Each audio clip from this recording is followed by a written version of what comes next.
தமிழகத்திலிருந்து நகரும் புயல், சூழும் சூறாவளி. போடு ஆளுநர் விஷயத்தில் வெளிவந்த முக்கிய தகவல். தற்போது தமிழகத்தில் ஹாட் டாபிக் ஆளுநர் ஆர்.என். ரவி பதவிக்காலம் குறித்துதான். ஆளுநர் பதவியில் அவரே தொடருவாரா அல்லது மாற்றப்படுவாரா என்பது அரசியல் வட்டாரங்களில் பரபரப்பாக பேசப்படும் விஷயமாகி இருக்கிறது. 2019 ஆகஸ்ட் 1 ஆளுநராக பொறுப்பேற்றார். கூடுதலாக மேகாலயா ஆளுநர் பொறுப்பையும் சில காலம் கவனித்துக் கொண்டார்.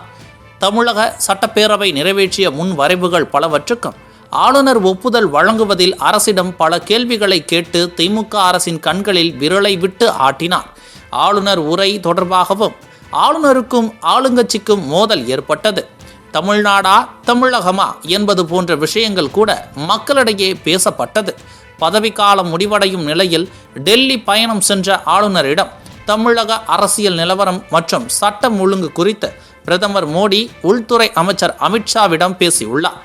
ஆளுநராக இருந்த 5 ஆண்டுகளில் தமிழகத்தில் நடந்த குற்றங்கள், மணல் கடத்தல், ஊழல்கள், கள்ளச்சாராய மரணங்கள், ஆம்ஸ்ட்ராங் கொலை உள்ளிட்ட அரசியல் தலைவர்கள் கொலை குறித்து உளவுத்துறை மூலம் பெற்ற தகவல்கள் அடிப்படையில் ஒரு ஃபைலை தயார் செய்துள்ளார் ஆளுநர். இதில் பல அதிர்ச்சிகரமான தகவல்கள் கிடைத்துள்ளதாம். இந்த குற்றச்சம்பவங்களின் முக்கிய அரசியல் தலைவர்கள் மேலும் பெரும் புள்ளிகள் பெயர்களும் இடம்பெற்றுள்ளதாம். தமிழகத்தில் தலைவிரித்து ஆடும் அதிகாரமிக்கவர்களின் ஆட்டத்தை அடக்கினால்தான் தமிழக மக்கள் நிம்மதி அடைவார்கள் என பிரதமர் மோடியிடம் கூறியுள்ளார். மேலும் ஆளுநர் ரவி செல்கிறார் என தகவல் கிடைத்தது. திராவிட கட்சிகள் மகிழ்ச்சியாக இருந்தார்கள். ஆனால் அந்த மகிழ்ச்சி ஓரிரு நாட்களில் கூட நீடிக்கவில்லை. தமிழக ஆளுநர் ஆர்.என். ரவி மாற்றப்படுவதாக இருந்தால் தமிழக ஆளுநர் பதவி கேரளா ஆளுநராக இருக்கும் ஆரிஃப் முகமது கான் அவர்களுக்கு வழங்கப்படும் என தகவல் வெளிவருகிறது. கேரளாவில் ஆளும் பினராயி விஜயன் அரசுக்கு தொடர்ந்து குடைச்சல் கொடுத்து வரும் ஆரிஃப் முகமது கான் டெல்லி மேல்மட்டத்தில் நல்ல செல்வாக்கோடு இருப்பதால் அவரது குரல் டெல்லியில் வலுவானது என கூறப்படுகிறது. கடந்த 2021 கேரளாவில் வரதட்சணைக்கு எதிராக ஒரு நாள் அடையாள உண்ணாவிரதத்தில் ஆளுநர் ஈடுபட்டார்.